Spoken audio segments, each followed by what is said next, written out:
Já. Bento XVI, ele renuncia ao seu pontificado. E agora, na internet, tem surgido uma pergunta: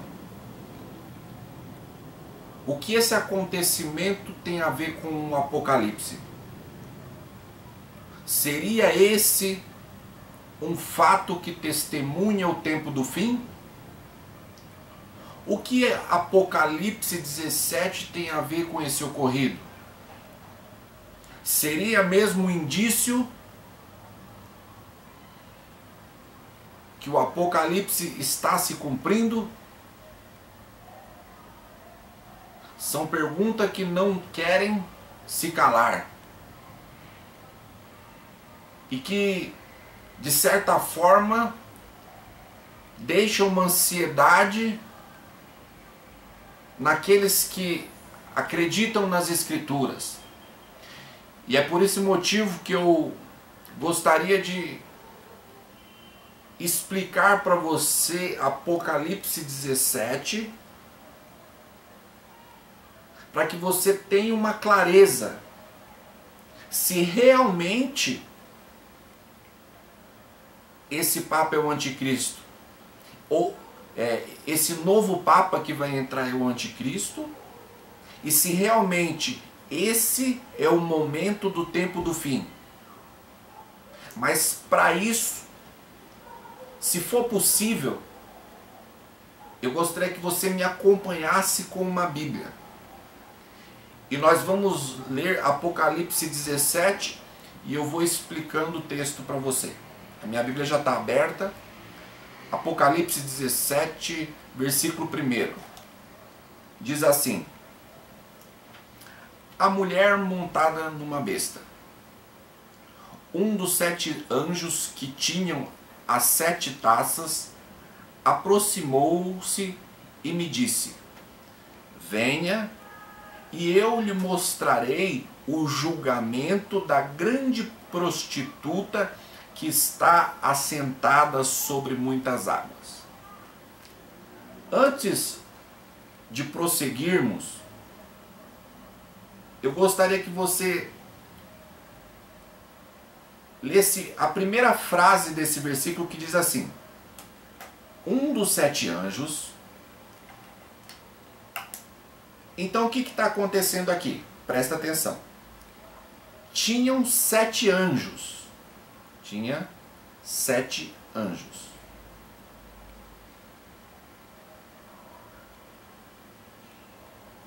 E cada anjo, eles tinham uma taça.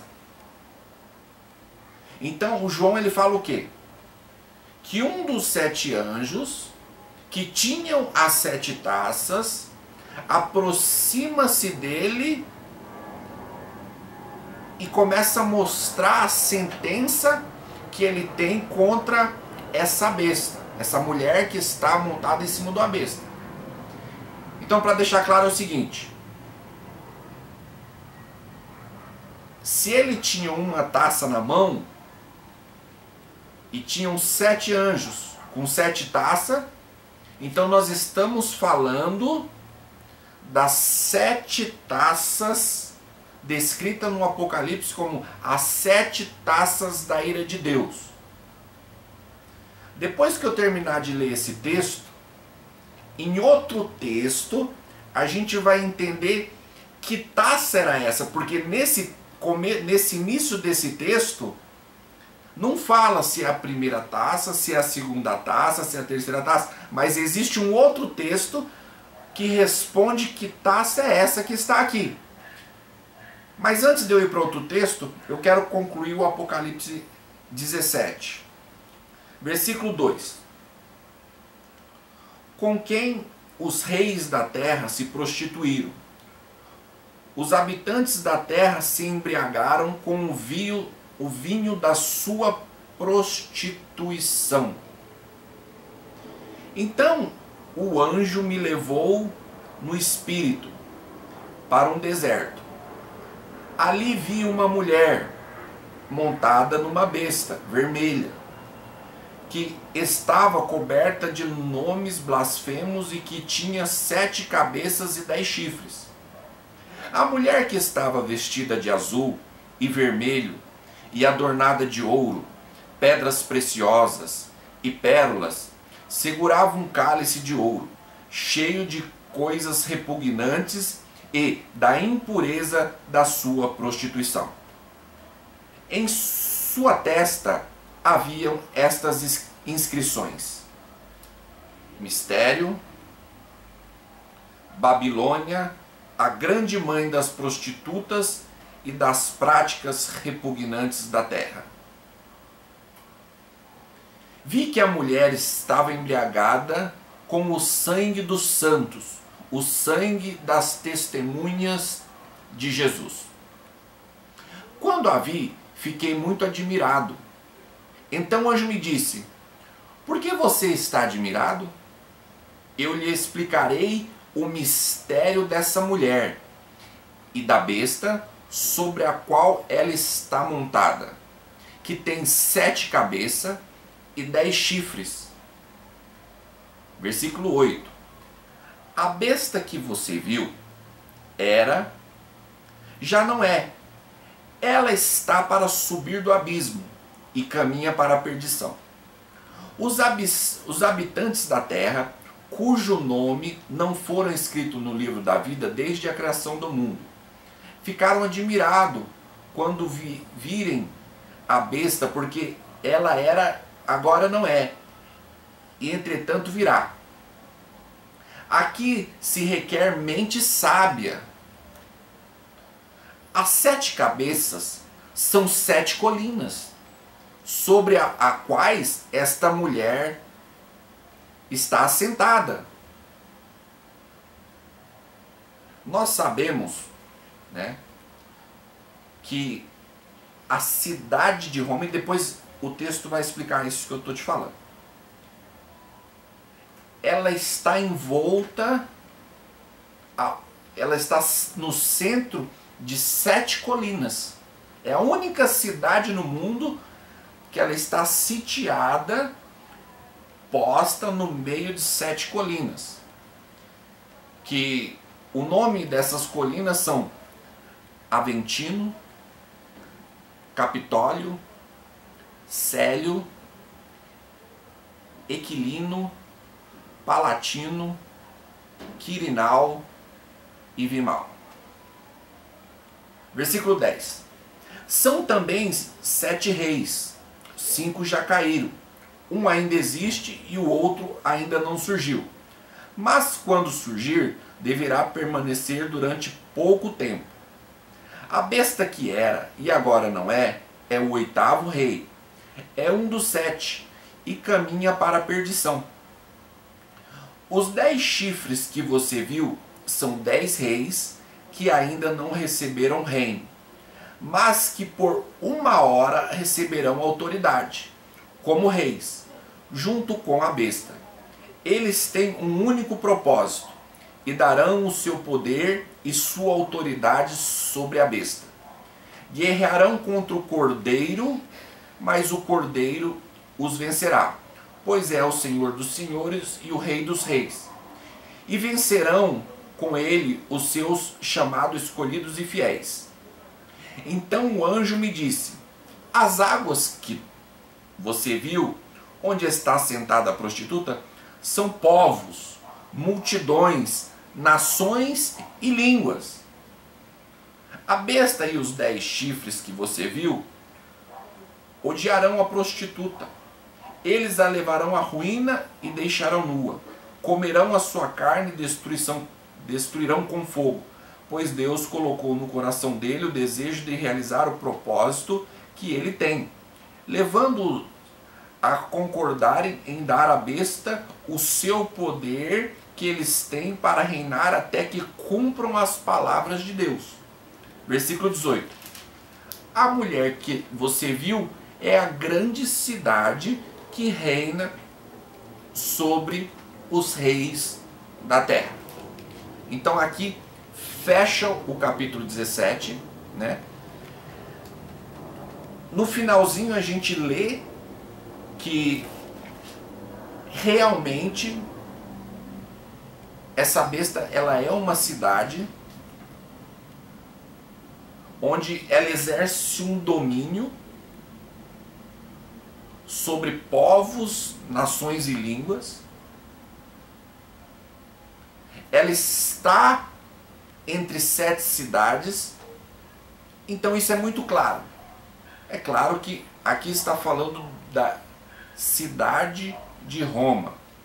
Quando fala que essa besta, ela está embriagada com o sangue dos santos, você vai entender que na história romana, no início da história romana, a partir do imperador Nero, quando Nero ele desencadeia uma grande perseguição à igreja cristã, e muitos dos cristãos ali são queimados vivos, queimados em praça pública, jogados nas arenas do Coliseu para serem devorados por leões famintos, simplesmente pelo fato deles serem cristãos. A partir desse momento nós vemos que Roma, o Império Romano, ele começa a derramar o sangue dos cristãos. Hoje em dia, a cidade de Roma, ela é chefiada pelo Papa. E toda vez que um Papa morre, novamente surge a questão, seria o próximo anticristo? E mais agora ainda, quando um Papa renuncia. E eu até ouvi falar na internet, e vejo na internet, da parte dos adventistas, eles dizendo, nós guardamos o sábado, o Roma e Constantino foi o que instituiu o dia de domingo, e agora, com a chegada desse novo Papa, ele vai instituir que todo mundo vai ter que se prostrar ao domingo, ou vai ter que guardar o domingo. Então vai se estabelecer uma perseguição contra a igreja adventista ou aqueles que são os guardadores do sábado. Mas será que é isso que a Bíblia realmente está falando? Lembra que no começo desse vídeo eu falei que, e você leu porque está no versículo 1, que um dos 7 anjos que tinham as 7 taças aproximou e disse, venha eu te mostrarei? E eu falei que eu ia te mostrar dentro da Bíblia qual das taças esse anjo está carregando, se era a primeira ou a segunda.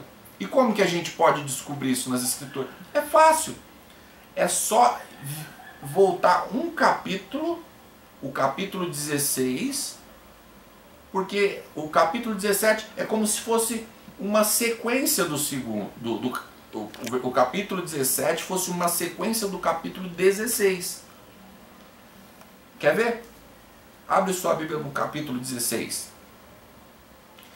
Então vi uma forte voz que vinha do santuário, e dizia aos 7 anjos, vão derramar sobre a terra as 7 taças da ira de Deus.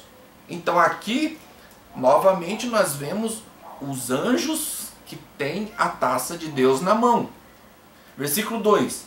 O primeiro anjo foi e derramou a sua taça pela terra, e abriram-se feridas malignas e dolorosas naqueles que tinham a marca da besta e adoravam a sua imagem. O primeiro anjo que carrega a primeira taça, essa taça não é o anjo que carrega a taça contra o Império Romano ainda não. Esse anjo é aquele que ele traz uma praga para aqueles que têm uma marca. Mas qual marca é essa? Seria o domingo? Abra sua Bíblia em Apocalipse 13, versículo 17 e 18. Diz assim, Apocalipse 13, 17. Para que ninguém pudesse comprar nem vender, a não ser quem tivesse a marca, que é o nome da besta ou o número do seu nome. Aqui a sabedoria. Aquele que tem entendimento, calcule. O seu número é o número de um homem. Seu número é 666. Então você vê que essa marca, no versículo 16, está dizendo assim: também obrigou todos os pequenos e grandes, ricos, pobres e livres e escravos a receberem certa marca, na mão direita ou na testa. Então eu não posso dizer que essa marca seria uma imposição para mim fazer a vontade de alguém. Porque você me impor é uma condição física, um ato de livre-arbítrio, de livre escolha. E quando você recebe uma marca, que a Bíblia determina na mão ou na testa, é diferente. É uma marca física. E no versículo 1, essa marca física, ela vem antes do acontecimento da taça do anjo que vai fazer essa destruição com a cidade de Roma. Por quê? Porque a primeira taça, ela vem antes das demais. E a gente vê que a primeira taça ainda não é a destruição romana. Versículo 3. O segundo anjo derramou sua taça no mar, e este se transformou em sangue, como um morto, e morreu toda a criatura que vivia no mar. Então, o segundo anjo, ele vem, derrama sua taça no mar e toda a criatura morre. Ainda não está, esse segundo anjo, ele ainda não trouxe a sentença para a cidade de Roma. E o primeiro anjo, ele já tinha trazido a marca. Então você vê que esse acontecimento vem antes. Eu te pergunto uma coisa: